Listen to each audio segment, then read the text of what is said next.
अहमद नदीम कासमी की कहानी। एक औरत तीन कहानियाँ। मैं गांव की नन्ही सी एक बच्ची हूँ। मेरा नाम नूर खातून है। मैंने एक ऐसे घर में आँख खोली है कि अगर खुदा ने मेरी पैदाइश के फौरन बाद मुझे अक्ल व शऊर से बहरावर कर दिया होता तो मैं एक हौलनाक चीख मारकर मर जाती। मैं अशरफुल मखलूक के एक फ़र्द की हैसियत से दुनिया में आई थी, मगर मैंने जिस कोठे में जन्म लिया वो मौत की तरह तारीक था। उसके एक कोने में मेरे बाबा की एक लौती बकरी बंधी थी जो बैठे बैठे थक जाती थी और उठकर एक झुरझुरी से अपना जिस्म झाड़ती थी तो उसकी गिलाजत उड़कर मेरी चीखती हुई माँ के बालों में अटक जाती थी। मेरे पैदा होते ही दुनिया की जिस पहली चीज़ ने मेरा इस्तकबाल किया वो उस गिलाजत का एक छींटा था जो सीधा मेरे माथे पर आ गिरा और मेरी तकदीर लिख गया। यह अलग बात है कि उसके बाद मेरे कान में अजान भी दी गई और मुझे चीथड़ों में लपेट भी लिया गया, मगर गिलाजत का छींटा उससे पहले ही अपना काम कर चुका था। मेरी आमद पर मेरी माँ दिनों तक रोती रही। मेरे बाबा ने भी मुझे देखा तो ऐसा लुटा लुटा नजर आ रहा था जैसे उसकी बकरी अचानक खड़ी खड़ी ढेर हो गई है। औरतें मेरी माँ के साथ यूं इजहार हमदर्दी करती थीं जैसे उसके यहाँ कोई पैदा नहीं हुआ है, कोई मर गया है। इसके बावजूद मैं अपनी माँ की आंतों का एक टुकड़ा थी। वो मुझे सीने से चिमटाए रखती और मेरी नन्ही नन्ही ठोड़ी को अपनी एक उंगली की पोर से दबा दबा कर मुझे हंसाने की कोशिश करती थी। फिर जब मैं मुस्कुराने लगती तो वो रोने लगती और मेरे बाबा से कहती, इसकी तरफ देखो। मैंने इसकी ठोड़ी को ज़रा सा छू लिया तो मुस्कुराने लगी। अल्लाह रहम करे, ये मुस्कुराती बहुत है। चंद दिनों के बाद मेरी माँ ने चारपाई से उतरकर बकरी की मिंगनियाँ सुखाना, दूध बेचना, दाल उबालना और रोटियां पकाना शुरू किया तो मैं एक फालतू चीज़ बनकर रह गई। इतनी फालतू कि एक बार तो बाबा मुझ पर बैठते बैठते रह गया। बैठ जाता तो मैं रूई का ज़रा सा गाला ही तो थी, पिचक कर रह जाती। मगर बाबा बैठने को झुका ही था कि माँ ने चीख मार दी और वो तड़प कर सीधा हो गया। फिर उसने कहा, तोबा है। मैं समझा कोई चीथड़ा पड़ा है, ये कमबख्त कैसी है कि रोती भी नहीं। और माँ ने कहा था, बेटियाँ बेचारी तो बड़ी साबिर होती हैं, रोते तो बेटे हैं। गिरती पड़ती मैं इतनी बड़ी हो गई कि बैठे बैठे पूरे सहन में घूम आती थी। मुझे जो चीज़ भी मिलती उसे पकड़कर मुंह में डाल लेती, मगर उन दिनों मेरे मुंह में कुछ गया तो वो कंकर थे या भूसे के तिनके, बकरी की मिंगनियाँ या मिट्टी के ढेले। घर में और था ही क्या कि मेरे कब्जे में आता।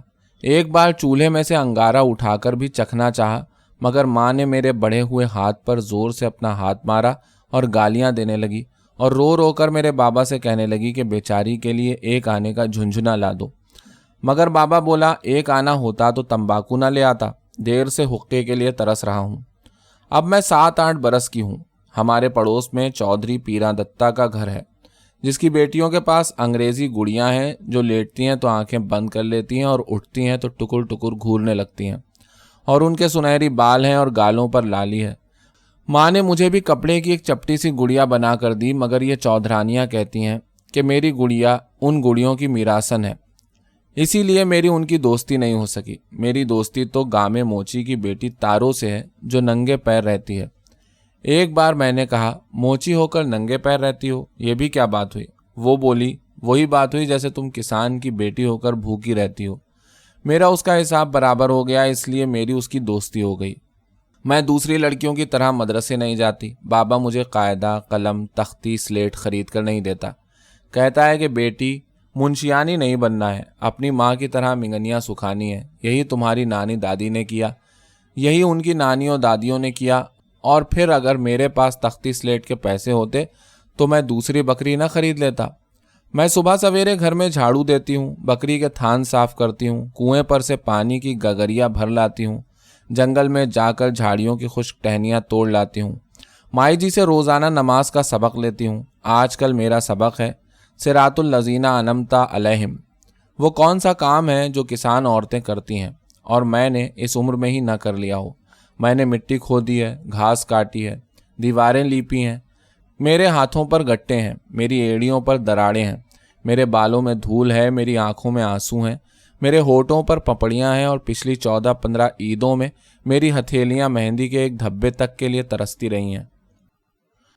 मैं गांव की एक कुंवारी हूँ।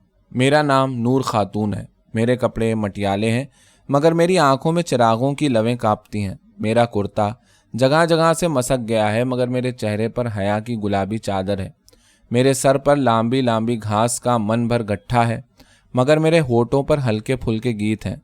میں ایک اپنے بابا ہی کی نہیں، سارے گاؤں کی عزت ہوں، مگر کیا کروں کہ آخر ایک عورت ہوں، اور صدیوں سے عورت کو دیکھتے رہنے والے مرد اسے اب تک یوں آنکھیں پھاڑ پھاڑ کر دیکھتے ہیں جیسے میں بچپن میں ہوائی جہاز کو دیکھتی تھی۔ میں جانتی ہوں کہ میں گاؤں کی پہلی گلی میں داخل ہوتے ہی بیسیوں نگاہوں کا نشانہ بن جاؤں گی اور نگاہوں کے اس ہجوم میں لڑکھڑانے لگوں گی۔ گاؤں میں اور جوان لڑکیاں بھی ہیں اور مرد انہیں بھی دیکھتے ہیں، مگر یوں ہجوم کر کے نہیں دیکھتے جیسے مجھے دیکھتے ہیں۔ مجھ پر نگاہوں کی اس یلغار کے دو سبب ہیں۔ ایک تو یہ کہ تارو نے مجھے بتایا ہے کہ میں خوبصورت ہوں۔ خود تارو بھی خوبصورت ہے، مگر وہ کہتی ہے کہ کسانوں تک آ کر خوبصورتی ختم ہو جاتی ہے، اور موچنے، نائنے، دھوبنے، میراسنے اور کمہارنے خوبصورت نہیں ہوتی، وہ صرف موچنے، نائنے، دھوبنے، میراسنے اور کمہارنے ہوتی ہیں۔ دوسرا سبب یہ ہے کہ میرا بابا پچھلے 16-17 سال سے بدستور ایک ہی بکری کا مالک ہے اور گاؤں کی چوپال پر جا کر چپ چاپ بیٹھا رہتا ہے، کیونکہ غریب ہونے کی وجہ سے اس کی بات میں وزن نہیں ہوتا۔ گھاس کا گٹھا اتار کر وہ سب کام کروں گی جو میری ماں اور اس سے پہلے اس کی ماں اور اس سے بھی پہلے اس کی ماں کرتی رہی ہے۔ میں چولہا پھونکوں گی، پڑوس کے چودھریوں سے گائے بھینس کا گوبر مانگنے جاؤں گی، اور اگر مل گیا تو اوپلے تھاپوں گی، جھاڑو دوں گی، گارا بناؤں گی، چھت اور دیواریں لیپوں گی، بابا کے لیے حکیم جی سے ادھار عرق لاؤں گی، ماں کے لیے پیر جی سے ادھار تعویذ حاصل کروں گی۔ پھر جب رات کو چیتڑوں کے انبار میں سونے کی کوشش کروں گی تو میرے ماں اور بابا آپس میں خسر پسر کریں گے۔ وہ کچھ ایسی باتیں کریں گے جیسے میں ان کی بیٹی نہیں ہوں، میت ہوں، اور وہ میری شادی کا نہیں سوچ رہے ہیں، میرا جنازہ اٹھانے کی فکر میں ہیں۔ اس وقت میری ماں میرے بابا کو بتائے گی کہ وہ اپنی شادی پر چاندی کے جو کنگن لائی تھی وہ اس کی بیٹی کے جہیز کے لیے محفوظ پڑے ہیں۔ یہ کنگن میری ماں کو اس کی ماں نے دیے تھے اور اسے اس کی ماں نے دیے تھے، اور کہتے ہیں کہ یہ کنگن اس زمانے کے ہیں جب پنجاب پر سکھوں کا راج تھا اور دلی کا بادشاہ جیتے جی مر گیا تھا۔ پھر بابا بتائے گا کہ وہ اپنی بیٹی کی خاطر بکری بیچ دے گا اور گزر بسر کے لیے کھیتوں پر مزدوری کرے گا، یا چودھری کے جو نئے مکان بننے والے ہیں ان کے لیے گارا ڈھوئے گا۔ میری ماں روتے روتے کھانسنے لگے گی تو پانی میں پیر جی کا تعویذ گھول کر پی جائے گی۔ میرا بابا رونے پر ضبط کرتے کرتے ہانپنے لگے گا تو عرق کا ایک گھونٹ چڑھا لے گا، اور میں یوں محسوس کروں گی جیسے میں جوان نہیں ہوئی ہوں، مر گئی ہوں۔ میں ایک بہت ہی گہری قبر کے کنارے پہنچ گئی ہوں، اور میرے ماں اور بابا مارے محبت کے مجھے اس میں دھکا دینے والے ہیں، کیونکہ ان کے خیال میں اس کنویں کسی قبر کے دوسرے سرے پر وہ سورج نکل آئے گا جو کبھی نہیں ڈوبتا۔ میں عجیب عجیب باتیں سوچتی ہوں، میں کسے بتاؤں کہ میں کیسی کیسی باتیں سوچتی ہوں۔ میں تارو موچن سے سب کچھ کہہ کر اپنا جی ہلکا کر لیتی، مگر وہ تو سال بھر پہلے بیاہ دی گئی اور ابھی چند روز پہلے اپنے مردہ بچے کے ساتھ ہی مر گئی۔ ایک بار جب اسے ہوش آیا اور اسے پتا چلا کہ اس کے ہاں تو مردہ بچہ پیدا ہوا ہے تو وہ چیخنے لگی، لاؤ میرا بچہ لاؤ، میں اس میں اپنی جان پھونک دوں گی، میں اپنے بچے سے اس کی موت لے لوں گی اور اسے اپنی زندگی دے دوں گی۔ میرا خدا بڑا اچھا ہے، اس کو اس سودے پر کیا اعتراض ہوگا۔ پھر وہ مردہ بچے سے چمٹ گئی اور مر گئی، مگر بچہ زندہ نہ ہو سکا۔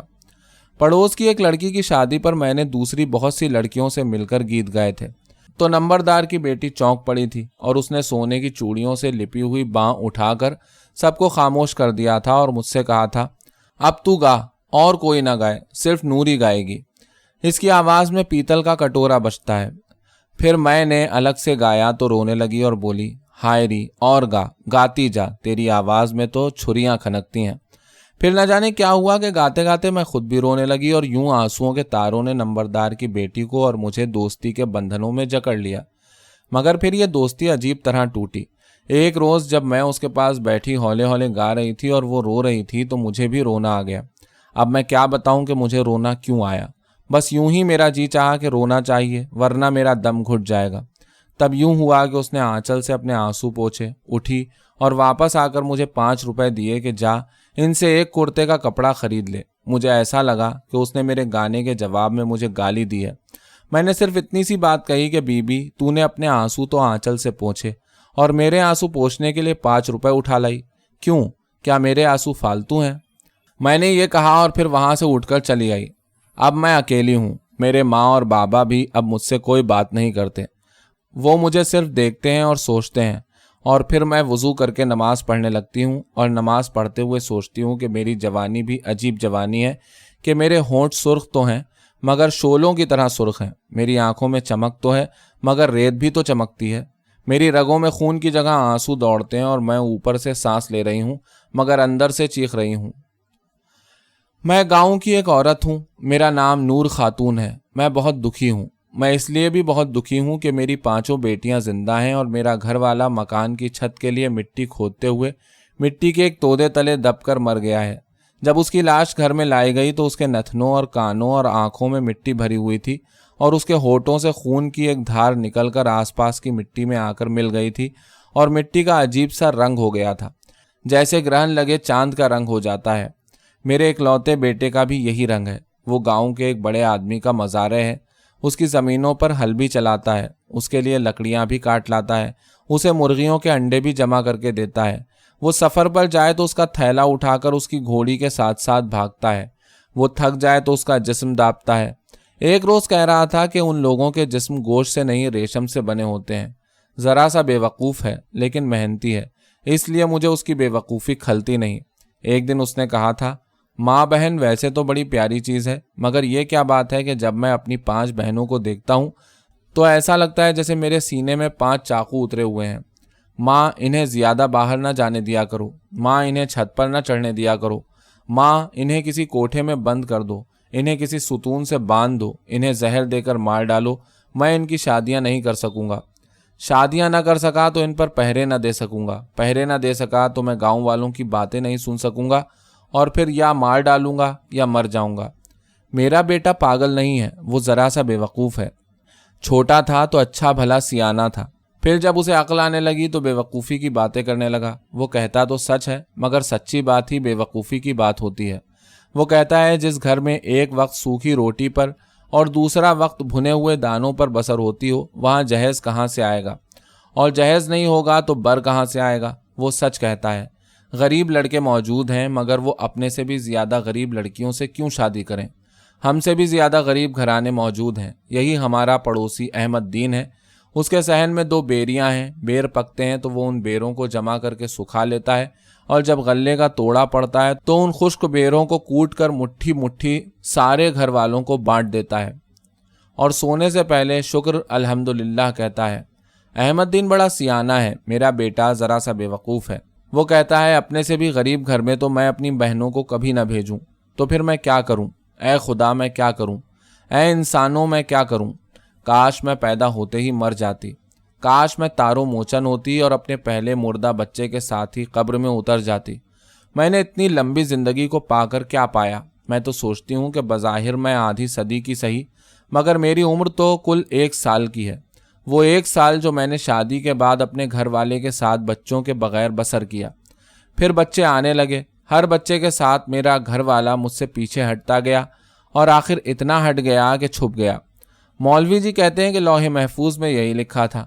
मैं सोचती हूँ कि जब लौहे महफूज पर मेरी किस्मत लिखी जा रही थी तो क्या फरिश्तों का कलम टूट गया था? नंबरदार की बेटी अब किसी अफसर की बेगम है। सब्ज रंग की कोठी जितनी लंबी कार में एक बार गांव आई तो कार को गांव की बड़ी गली में घुसा लाई। मैं सर पर 2 घड़े रखे पानी भरने जा रही थी। बोली, कैसी हो? उसने ये सवाल यूं पूछा जैसे कह रही हो कि बदनसीब, उस रोज़ मुझसे 5 रुपए क्यों नहीं ले लिए थे कि तेरी बिगड़ी बन जाती। मैंने कहा, मैं खुदा के फजल से वैसी की वैसी ही हूँ, तुम बताओ तुम कैसी हो? और वो त्योरी चढ़ाकर चली गई। कहते हैं उसने गांव की बहुत सी औरतों को जमा करके बताया कि वहाँ शहर में बड़ी बड़ी औरतें छोटी छोटी औरतों की बड़ी मदद करती हैं। साल में 1-2 बार देगें पकाकर उनके बच्चों को मीठे चावल खिलाती हैं और उन्हें दूध का सफूफ देती हैं। अब उन्होंने गांव-गांव जाने का भी फैसला किया है। ना बहनों, उधर ना आना। यहाँ गांव में तो पाकिस्तान की 4 करोड़ औरतें बसती हैं। पहले तुम शहर की 8-9 करोड़ औरतों से तो निपट लो। तुम तो उन्हीं के आंसू जमा करो तो कितने तालाब भर जाएंगे। यहाँ आओगी तो आंसुओं के समुंदरों में डूब जाओगी। तुम जो पैदल चलो तो तुम्हें बुखार आ जाए। तुम उन संगजारों और खारिस्तानों के कड़े कोस कैसे तय करोगी? ना बहनों ना, खुदकुशी मत करो। मगर ये मैं बातों बातों में कहाँ निकल गई। इस वक्त मेरी बेटियां कतार में बैठी एक दूसरे की जुएं देख रही हैं। मेरे बेटे के हल की फाल टूट गई है और वो लोहार से नई फाल बनवाने के लिए कहीं से कर्ज लेने गया है। मैं मटके का ढकना उठाए सोच रही हूँ कि नई फसल उठने में तो अभी 4 महीने बाकी हैं और मटके में तो 4 दिन का भी अनाज बाकी नहीं। نہ مٹکے میں اناج ہے، نہ صندوق میں کپڑا ہے، نہ جیب میں پیسہ ہے۔ اگر کچھ ہے تو آنکھوں میں آنسوؤں کی چنگاریاں ہیں، اور دل میں جیسے کسی نے بھڑوں کے چھتے کو چھیڑ دیا ہے، اور ہونٹوں کی اکڑی ہوئی پپڑیوں میں یہ دعا اٹکی ہوئی ہے کہ الہی، تو جو ایک کو لاکھوں دے ڈالتا ہے، لاکھوں کو ایک ایک تو عطا کر دیا کر۔ ہم بڑے شاکر اور صابر لوگ ہیں، ہم خون کے گھونٹ پی کر بھی جی سکتے ہیں، مگر رگوں میں خون بھی تو ہو۔